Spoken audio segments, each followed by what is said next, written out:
दोस्तों, प्रभु यीशु मसीह ने स्वर्ग में जाने से पहले हम सबको एक काम दिया था। प्रभु यीशु मसीह ने कहा था कि जाओ और जाति जाति के लोगों को चेला बनाओ, उन्हें पिता, पुत्र और पवित्र आत्मा के नाम में बपतिस्मा दो। कुछ लोगों ने इस बात को काफी गहराई से समझा और वो प्रभु के कार्य के लिए निकल पड़े। दोस्तों, आज हम एक ऐसे व्यक्ति के बारे में बात करने जा रहे हैं जो अपने बड़े देश को छोड़कर हमारे छोटे देश हिंदुस्तान या इंडिया में आए। उन्होंने 41 साल हमारे देश में मिनिस्ट्री की, 29 भाषाओं में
घोषित कर दिया गया और वो अपने पिता की तरह एक स्कूल में पार्ट टाइम जॉब भी करने लगे। वो इतनी मेहनत करते थे कि वो दिन में तो स्कूल टीचिंग का काम करते थे, रात में मोची का काम करते थे और हफ्ते के अंत में चर्च में सिखाते थे और साथ ही साथ फ्रेंच, इटालियन और डच जैसी भाषाएं भी सीख रहे थे। के बाद उनके 3 बच्चे और पैदा हुए और जो उनका चौथा बच्चा हुआ वो दोबारा से चल बसा, क्योंकि सेम प्रॉब्लम, दवाई के लिए पैसे नहीं थे, इतनी अच्छी फैसिलिटीज़ नहीं थी।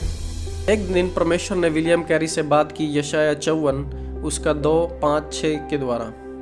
अपने तंबू का स्थान चौड़ा कर, अपने हाथ मत रोक, रस्सियों को लंबी और खूंटों को दृढ़ कर। इस्राएल का परमेश्वर छुड़ाने वाला है, वह सारी पृथ्वी का परमेश्वर कहलाएगा, क्योंकि यहोवा ने तुझे ऐसा बुलाया है मानो तू छोड़ी हुई और मन की दुखिया और जवानी की त्यागी हुई स्त्री है। तेरे परमेश्वर का यही वचन है। इसके बाद कैरी ने परमेश्वर की बुलाहट को अपनी ज़िंदगी में महसूस किया। अपनी संस्था, अपनी चर्च के अगुवों के से बात की और जब वो अपनी चर्च के लोगों से बात कर रहे थे तो सब लोगों ने उनको नज़रअंदाज कर दिया, उनका मजाक उड़ाया। लेकिन विलियम कैरी ने हार नहीं मानी।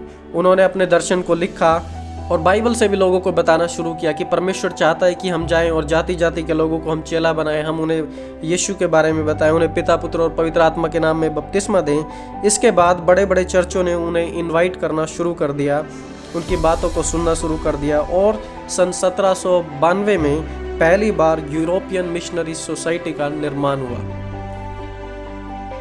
कुछ समय बाद कैरी एक ऐसे व्यक्ति से मिले जिनका नाम था doctor John Thomas. Doctor John Thomas पहले इंडिया में रह चुके थे। विलियम कैरी को बताया कि इंडिया में किस प्रकार की सिचुएशन है, लोगों के पास बाइबल नहीं है पढ़ने के लिए। फिर क्या, इतना सुनने के बाद विलियम कैरी ने फिर ठान लिया कि मैं इस देश भारत में जाने जा रहा हूँ और मैं वहाँ जाके प्रभु का काम करूँगा। तो उस समय इंग्लैंड से इंडिया आने के लिए समुद्र के द्वारा 5 महीने लगते थे। और जब उन्होंने अपनी पत्नी को कहा कि हम हिंदुस्तान चलेंगे, उनकी पत्नी ने उनको साफ साफ मना कर दिया कि मैं इंडिया नहीं जाऊँगी, मैं इंडिया जाने से बिल्कुल खुश नहीं हूँ। जिस समय विलियम कैरी इंडिया आए उस समय ईस्ट इंडिया कंपनी भारत में राज कर रही थी। जब उन्हें पता लगा कि विलियम कैरी प्रभु यीशु मसीह का प्रचार करने जाएंगे तो उन लोगों को काफ़ी डर लगा, क्योंकि वो सोचते थे कि यदि ये इन लोगों को कुछ अच्छी बात सिखा देगा तो ये लोग हमारे खिलाफ खड़े हो जाएंगे और जो हमारी फूट डालो और राज करो की नीति है वो ज़्यादा नहीं चलेगी। उन्हें शुरुआत में सिर्फ एक व्यक्ति को मसीह में लाने के लिए कई साल लग गए। मलेरिया जैसी बीमारी, जंगली चीतों का और जंगल से जाना, नदियों को पार करना, फैक्ट्री में काम करना पड़ा उनको इंडिया में रहने के लिए और अपने परिवार को चलाने के लिए। जिस संस्था ने उन्हें कहा था कि हम आपको सपोर्ट करेंगे, उन्होंने सपोर्ट करना बंद कर दिया। लेकिन फिर भी वो सुबह 5 बजे उठकर इब्रानी से बंगाली में और फिर हिंदुस्तानी और संस्कृत में बाइबल का अनुवाद करते थे।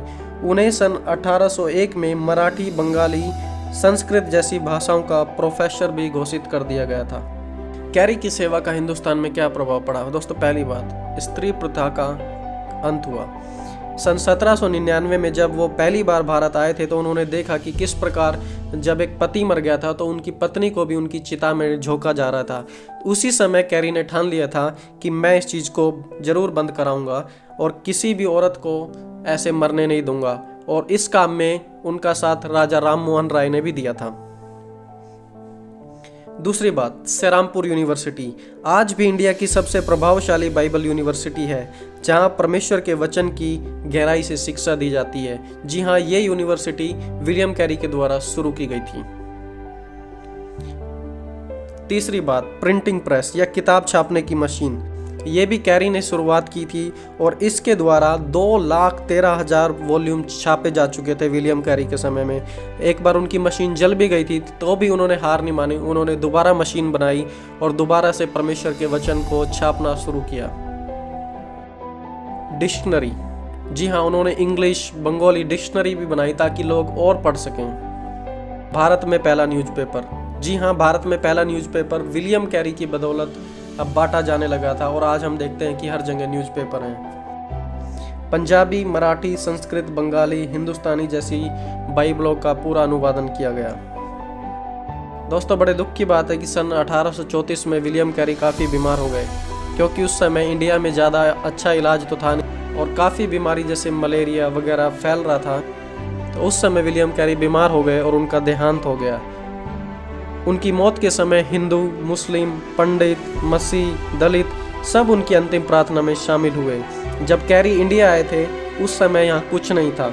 उनकी मौत के समय 30 मिशनरी, 40 लोकल टीचर्स, 45 चर्चेस, 600 विश्वासी और English Baptist missionary society India में खुल चुकी थी। Expect great things from God and attempt great things for God. प्रभु से महान चीज़ों की आशा करो और प्रभु के लिए महान कार्य करो। तो दोस्तों, जिस प्रकार प्रभु यीशु मसीह ने कहा था कि जाओ और चेला बनाओ, विलियम कैरी ने उस बात को समझा।